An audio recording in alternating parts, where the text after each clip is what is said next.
जय हिंद साथियों, आज की क्लास आप सभी के लिए बहुत ज़्यादा इंपॉर्टेंट है। तो आज हम 13 मई 2022 के कुछ top most important current affair पर चर्चा करेंगे जो आपके सभी कॉम्पिटेटिव एग्जाम की दृष्टि से बहुत ज़्यादा इंपॉर्टेंट होंगे।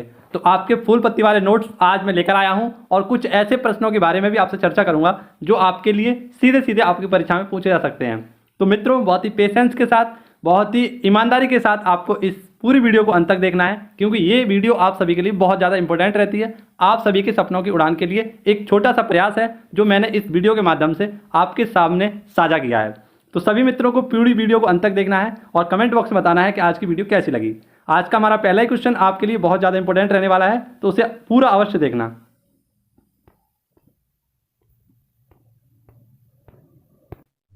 और पहला क्वेश्चन हमारी सभी शेरनियों के लिए समर्पित है।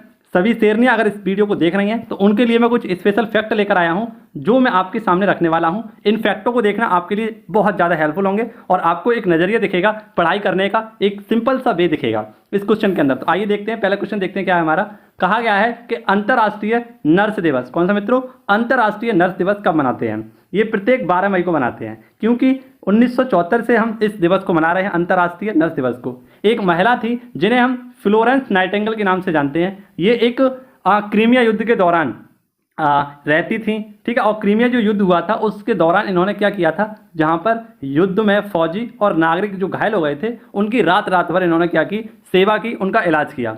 तो जो फ्लोरेंस नाइटिंगेल है इसी वजह से क्या कहलाती हैं, लेडी विद लैम्प के नाम से इन्हें जाना जाता है। और इन्होंने काफ़ी ज़्यादा हेल्प की थी, जबकि इनकी सरकार ने काफ़ी मना किया था कि लड़कियां युद्ध में नहीं जाती हैं, लेकिन इन्होंने अपनी बहादुरी को दिखाया और सबसे पहले क्या किया, फौजी और जो नागरिक घायल हो चुके थे उनकी रात भर सेवा की, और इसी वजह से इन्हें लेडी विद द लैम्प के नाम से जाना जाता है, ठीक है। 1974 से इस दिवस को मना रहे हैं 12 मई को, ठीक है। इनका बर्थडे भी है 12 मई को ही, ये पॉइंट आपको याद रखना है। और इस बार की थीम भी है आपके लिए याद रखनी होगी, क्या थीम है इसकी, तो nurse a voice to lead. क्या मित्रों, nurse a voice to lead इसकी थीम है। हमने कुछ समय पहले पढ़ा था परसों, रेड क्रॉस डे कब बनाते हैं, तो प्रत्येक 8 मई को रेड क्रॉस डे मनाते हैं, क्योंकि रेड क्रॉस एक संस्था है, इसकी स्थापना की थी हेनरी ड्यूनेंट ने। इन्हीं के बर्थडे पर 8 मई को हम क्या बनाते हैं, रेड क्रॉस डे मनाते हैं। 7 अप्रैल को क्या बनाते हैं, तो विश्व स्वास्थ्य दिवस मनाते हैं। ये हमारे दो छोटे से क्वेश्चन जो मैंने आपको थोड़ी सी समझाने की कोशिश की है। अब महिलाओं संबंधित कुछ स्पेशल फैक्ट हैं जो आपको क्रम वाइज में कराने वाला हूं, इनको देखना।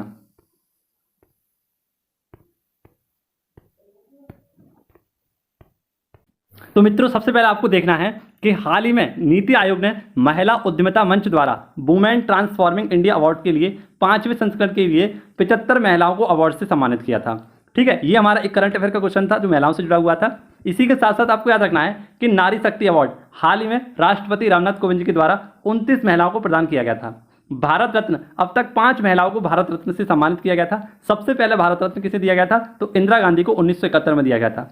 मदर टेरेसा को 1980 में दिया गया था। अरुणा आसफ अली को 1997 में दिया गया था। ये पहली महिला रेल मंत्री थी, अरुणा आसफ अली, इन्हें दिया गया था। और उसके बाद सबसे पहली महिला संगीतक निकल के आती हैं MS सुब्बलक्ष्मी, इन्हें 1998 में। और इसके बाद हाल ही में legend of the Lata Mangeshkar को 2001 में भारत रत्न से सम्मानित किया गया था। इसी क्रम में अगर हम आगे बात करें तो राष्ट्रीय महिला दिवस कब मनाते हैं, प्रत्येक 13 फरवरी को। इसी दिन सरोजिनी नायडू जी का जन्म हुआ था। आप सभी को पता है कि इन्होंने 1925 में कांग्रेस की तरफ से क्या किया था, उसकी अध्यक्षता की थी। और ये पहली भारतीय महिला थी जिन्होंने क्या किया था, सरोजिनी नायडू ने, तो कांग्रेस की अध्यक्षता की थी। इसी के साथ अंतर्राष्ट्रीय महिला दिवस प्रत्येक 8 मार्च को मनाते हैं। कौशल्य योजना, ये दूसरी बेटी होने पर 5,000 रुपये दिए जाने वाली एक योजना है जो छत्तीसगढ़ में स्टार्ट की गई थी। अम्मा और बहनी योजना, ये भी महिलाओं से संबंधित है, सिक्किम के द्वारा इसे स्टार्ट किया गया था। नेक्स्ट, राष्ट्रीय बालिका दिवस, तो प्रत्येक 24 जनवरी को राष्ट्रीय बालिका दिवस मनाते हैं। और अंतर्राष्ट्रीय बालिका दिवस 11 अक्टूबर को बनाया जाता है। यहीं पर आपको एक और पॉइंट याद रखना है कि प्रेजेंट टाइम में 4 ऐसी महिलाएं हैं जो सुप्रीम कोर्ट में जज हैं। कौन कौन सी हैं, इंदिरा बनर्जी, जस्टिस बेला त्रिवेदी, जस्टिस नगरत्ना और जस्टिस हिमा कोहली। तो यहाँ पर ये सारे फैक्ट आपको महिलाओं से संबंधित थे जो मैंने आपको क्लियर कराए हैं। आशा करता हूँ आपको ये सारी चीज़ें पसंद आई होंगी, अच्छी लगी होंगी। थोड़े से पॉइंट और हैं, उनको भी आप नोट डाउन करना। ये भी क्वेश्चन आपके लिए बहुत ज़्यादा इंपॉर्टेंट है। तो देखो, सबसे पहले आपको याद रखना है कि गुजरात विधानसभा की पहली महिला हाल ही में स्पीकर कौन बनी है, तो ये बनाई है नीमोन आचार्य, निमावेन आचार्य को बनाया गया था। और यहाँ के CM आपको बताया कौन है, भूपेंद्र भाई पटेल हैं। इसी के साथ साथ आपको याद रखना है कि असम की पहली महिला वित्त मंत्री कौन थी, तो अजंता नियोग। पहली महिला राज्यपाल कौन है, तो ये थी सरोजिनी नायडू। और पहली महिला मुख्यमंत्री सुचेता कृपलानी। लोकसभा की पहली महिला स्पीकर कौन है, तो मीरा कुमार। और लोकसभा की पहली महासचिव कौन है, तो स्नेहलता श्रीवास्तव। सुप्रीम कोर्ट की पहली न्यायाधीश, सुप्रीम कोर्ट की पहली न्यायाधीश कौन है? फातिमा बीबी। और हाई कोर्ट की पहली मुख्य न्यायाधीश कौन है? तो लीला सेठ, हिमाचल प्रदेश। हाई कोर्ट की पहली न्यायाधीश कौन है? तो अन्ना चांडी, ये कहाँ से थी? केरल से। इसी के साथ साथ आपको याद रखना है तेलंगाना की हाई कोर्ट जो है इसकी पहली महिला जज कौन है? तो ये है हाल ही बनी है हिमा कोहली। ठीक है, ये पॉइंट आप सभी को यहाँ पर याद रखने हैं। ये महिलाओं संबंधित अगर सभी शेरनियों को पसंद आए हो सारे फैक्ट तो एक बार वीडियो को लाइक कर देना और चैनल को यदि अभी तक अपना सब्सक्राइब नहीं किया है तो उसे सब्सक्राइब कर लेना। आशा करता हूँ आपको ये क्वेश्चन अच्छे से समझ में आया होगा। क्रम रूप से इस क्वेश्चन को मैंने समझाने की कोशिश भी की है। क्वेश्चन नंबर 2 देखेंगे। क्वेश्चन 2 आपके लिए और भी ज़्यादा इंपॉर्टेंट है और इसकी कुछ बेहतरीन सी बातें आपको बताने वाला हूँ। सबसे पहले क्वेश्चन देखते हैं क्या है हमारा। मिड डे मील के साथ नाश्ता देने वाला देश का पहला राज्य। तो आप सभी को पता है मिड डे मील के साथ नाश्ता देने वाला पहला राज्य बन चुका है तमिलनाडु। यहाँ पर आप सभी को पता है क्लास फर्स्ट से लेकर क्लास 5 तक के बच्चों को मिड डे मील के बाद यानी मिड डे मील से पहले नाश्ता भी प्रदान किया जाएगा। वैसे तो आप सभी को पता है कि जो मिड डे मील की देने की प्रक्रिया है क्लास फर्स्ट से क्लास 8 तक के बच्चों को, इसमें मिड डे मील यानी ऐसा पोषण संबंधित खाना दिया जाता है जो बच्चों के लिए पोषण सहित हो। ठीक है, इसमें एज कितनी होती है? तो 6 से 14 वर्ष के बच्चों को यहाँ पर मिड डे मील दिया जाता है। इसका नाम क्या रखा गया है? तमिलनाडु सरकार ने इसका नाम क्या रखा है? तो इसका नाम रखा है विशेष पोषण योजना। ये जो मिड डे मील योजना है इसके साथ साथ नाश्ता दिया जाएगा, इसका नाम रखा गया है विशेष पोषण योजना। ठीक है, आप सभी को याद होना चाहिए कि 1995 से हम मिड डे मील देने की इस प्रथा को चला रहे हैं जो बच्चों में जो स्कूल में बच्चों को दी जाती है। इसको कहा कहते हैं तो पोषण युक्त भोजन होता है जो 1995 से स्टार्ट किया गया था। ठीक है, ऐसे ही हाल ही में ई अधिगम योजना। तो ई अधिगम योजना यानी अधिगम में क्या होता था? मैंने आपको बताया था सीखना, और सीखना ये कहाँ से चलाया गया था? तो हरियाणा सरकार ने 10 और 12th के बच्चों को टैबलेट प्रदान करना और इसी के साथ साथ उन्हें 2 GB डाटा भी प्रोवाइड करने के लिए ई अधिगम योजना चलाई गई थी। ऐसे ही आप सभी को याद होना चाहिए एक उत्तर प्रदेश में चलाई गई थी अविद्या योजना। यहाँ पर फ्री कोचिंग दी गई थी। कौन सी मित्रों? फ्री कोचिंग के लिए अविद्या योजना स्टार्ट की गई थी उत्तर प्रदेश सरकार ने। नेक्स्ट क्वेश्चन नंबर आपका जो 11 था सर ने हमें कराया था, तो यहाँ पर थोड़ी सी जगह बची थी तो मैंने सोचा आपको क्वेश्चन नंबर 11 यहाँ पर मैं आपको समझा दूँ। यहाँ पर एक बुक है, इसका नाम है मोदी @20 ड्रीम मीट डिलीवरी विमोचन। इसका हाल ही में विमोचन किया किसने? तो उपराष्ट्रपति ने इसका विमोचन किया है और नाम क्या है बुक का? मोदी @20 ड्रीम डिलीवरी विमोचन। ठीक है, ये पॉइंट आपको याद रखना। और इसमें एक अध्याय किसने लिखा है? तो अमित शाह जो कि गृह मंत्रालय और सहकारिता मंत्रालय के मंत्री हैं, इनके द्वारा इसमें एक अध्याय भी लिखा गया है। अगला क्वेश्चन हम देखेंगे जो आप सभी के लिए बहुत ज़्यादा इंपॉर्टेंट है और कुछ स्पेशल फैक्टों के साथ उस पर हम चर्चा करेंगे। अगला क्वेश्चन है हमारा क्वेश्चन नंबर 3। $100 बिलियन वार्षिक राजस्व को पार करने वाली पहली भारतीय कंपनी कौन सी है? तो 100 बिलियन कितना मित्रों? $100 बिलियन वार्षिक राजस्व यह किसने पार किया है? तो भारत की कंपनी है और ये भारत की ऐसी पहली कंपनी है जिसने 100 अरब बिलियन डॉलर वार्षिक राजस्व को पार कर दिया है। रिलायंस आप सभी लोग जानते हैं किसकी है? तो मुकेश चच्चा की रिलायंस कंपनी है। ऐसे ही रिलायंस की कुछ और कंपनियां हैं जिसमें रिफाइनरी भी शामिल है, डिजिटल स्टोर भी शामिल है और जियो जो कि सबसे बड़ी टेलीकॉम कंपनी बन चुकी है, जियो ये भी किसकी है? रिलायंस की है। ठीक है, आप सभी को याद रखना चाहिए जियो। और हाल ही में जियो के द्वारा एक काम स्टार्ट किया गया था जिसको हम कहते हैं ऑटो पे सेवा। यदि आपका कोई भी रिचार्ज खत्म हो जाता है और आपको उसके बारे में जानकारी नहीं मिलती है तो स्वतः ही क्या हो जाएगा? आपका रिचार्ज हो जाएगा। और ये किसके द्वारा? तो जियो के द्वारा स्टार्ट किया गया था ऑटो पे, जियो ऑटो पे। ठीक है, ये पॉइंट आप सभी लोग याद रखना। और मुकेश अंबानी हाल ही में रून लिस्ट जारी की गई थी, उसमें 9वें स्थान पर किसको रखा गया था? तो 9वें स्थान पर रून लिस्ट जिसमें वर्ल्ड के सभी अमीर व्यक्तियों की जानकारी दी जाती है उसमें 9वें स्थान पर है। और एक और लिस्ट आई थी उसमें 9वें स्थान पर थे। ठीक है, मुकेश अंबानी अपने चच्चा। अगला क्वेश्चन आपकी स्क्रीन पर है और बेहद इंपॉर्टेंट और दर्दनाक आप सभी के लिए एक खबर है। ये सभी चीज़ आपको जाननी होगी। सबसे पहले जानते हैं टमाटर फ्लू। कौन सा मित्रों? टमाटर फ्लू। इसका नाम है टमाटर फ्लू, इसलिए पड़ा है इसका नाम टमाटर फ्लू क्योंकि ये छोटे बच्चों को होता है। जो बच्चे 5 वर्ष की उम्र से कम के हैं उन बच्चों को एक बीमारी देखी जा रही है जो अब तक 82 बच्चों में देखी जा चुकी है। कितने मित्रों? 82 बच्चों में अब तक देखी जा चुकी है और ये केरल से स्टार्ट हुई है। अगर हम केरल की बात करें मित्रों तो कोई भी बीमारी हो, चाहे कोई भी आक्रमण हो या कोई भी विदेशी अगर भारत में आना हुआ तो कहाँ से आएगा? केरल में आएगा। तो केरल से ही इसकी शुरुआत हुई है टमाटर फ्लू की भी। आपको पता है कोरोना भी सबसे पहले कहाँ आया था? केरल में आया था। पुर्तगाली भी कहाँ पर आए थे सबसे पहले? तो कालीकट बंदरगाह केरल में आए थे। और इसी प्रकार से आपको याद रखना है टमाटर फ्लू कहाँ से आया है? तो टमाटर फ्लू भी केरल से ही आया है। यहाँ पर लगभग 82 बच्चों के मामले देखे गए हैं और 5 वर्ष से कम उम्र के बच्चों के शरीर पर लाल चकत्ते और छाले देखे गए हैं। इसमें बच्चों को दस्त होते हैं, खांसी बुखार होता है। ठीक है, ये आपके लिए कुछ फैक्ट थे जो आपको याद रखने हैं। ऐसे ही हाल ही में केरल सरकार ने क्या किया था? तो केरल सरकार के द्वारा त्रिशूलपुरम त्यौहार ये चलाया गया था। ये पॉइंट आपको याद रखना है। ठीक है। मंकी वायरस और लस्सा वायरस ये दोनों कहाँ से आए थे? ये भी इंग्लैंड से ही आए थे। मंकी वायरस या मंकी पॉक्स इसे कहते हैं, यूके से आया था, और लस्सा वायरस भी आपको याद रखना है। ऐसे ही केरल स्पेशल आपके लिए कुछ स्पेशल फैक्ट हैं जिन्हें आपको नोट डाउन करना है। जैसे हाल ही में एक सैली ऐप लॉन्च किया गया था केरल सरकार के द्वारा। यह रोगों के निदान और नियंत्रण के लिए था। यहाँ के मुख्यमंत्री हैं पिनरई विजयन, यहाँ के गवर्नर हैं मोहम्मद आरिफ खान। ठीक है। लोकसभा सीटों की संख्या 20 है, राज्यसभा सीटों की संख्या 9 है, और विधानसभा सीटों की संख्या आप सभी लोगों को याद होगी 141। कितनी है? 141। इसी के साथ साथ सैनिटरी नैपकिन मुफ्त गांव कौन सा है? तो कोबलंगी गांव। यहाँ के दो फेमस त्यौहार आपको याद रखने हैं, एक मकर विलक्कू और एक ओणम त्यौहार। यहाँ के फेमस दो त्यौहार हैं। इसी के साथ साथ जल मेट्रो पहला शहर कौन सा था? कोच्चि। पहला ग्राफीन इनोवेशन सेंटर ये भी कहाँ पर था? केरल में ही था। केरल ओलंपिक कहाँ पर चल रहे हैं इस वक्त? तो ये तिरुवनंतपुरम में चल रहे हैं। वैज्ञानिक पक्षी एटलस जारी किसने किया था? तो ये भी केरल ने किया था। तो ये कुछ इंपॉर्टेंट फैक्ट मैंने आपको बोलकर बताए हैं। आशा करता हूँ आप इन चीज़ों को नोट डाउन कर रहे होंगे और बेहतरीन तरीके से इस चीज़ को जान रहे होंगे। अगला क्वेश्चन आपके लिए बेहद इंपॉर्टेंट, और इसमें आपको कराऊंगा फिलीपींस। क्या मित्रों? फिलीपींस और इससे संबंधित सभी फैक्टों पर हम चर्चा करने वाले हैं। किस देश को 2 वर्ष यानी कि 2022 से 2024 के लिए association of Asian election authority यानी AAEA, कौन सा मित्रों? AAEA का नया अध्यक्ष बनाया गया है? तो आप सभी को याद रखना है भारत AAEA का अध्यक्ष बना है, यानी कि association of Asian election authority की अध्यक्षता दी गई है 2 वर्ष के लिए। इसकी स्थापना कब हुई थी? 1998 में इसकी स्थापना हुई थी। और भारत की तरफ से संस्थापक सदस्य कौन था? तो भारत का निर्वाचन आयोग।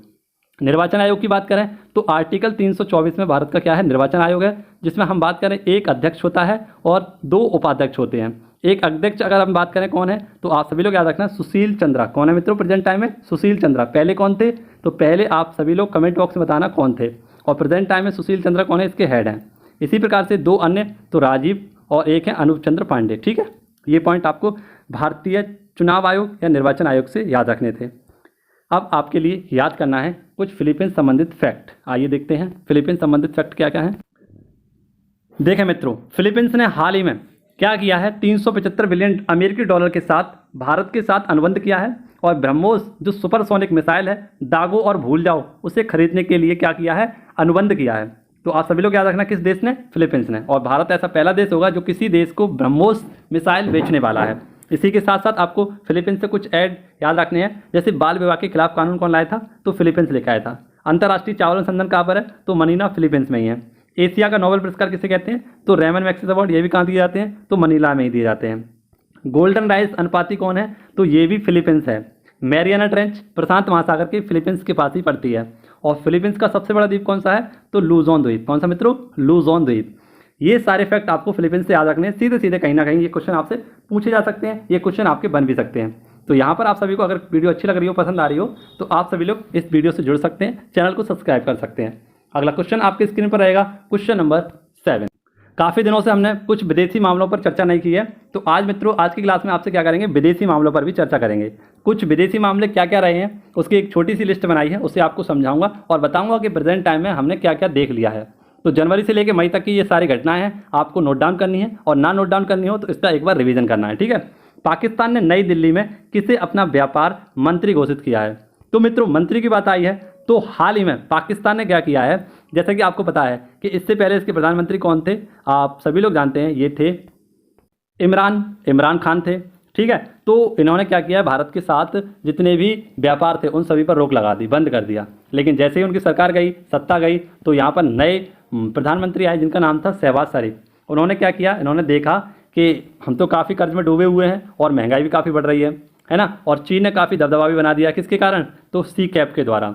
तो इसके चलते जो नए प्रधानमंत्री आए हैं उन्होंने थोड़ी सी बुद्धि लगाई और भारत के साथ व्यापार को बढ़ावा देने के लिए, भारत पाकिस्तान के व्यापार को बढ़ावा मिल सके, इसके लिए इन्होंने क्या किया, दिल्ली में एक अपना मंत्री नियुक्त किया जिसे व्यापार मंत्री के नाम से जाना जाएगा।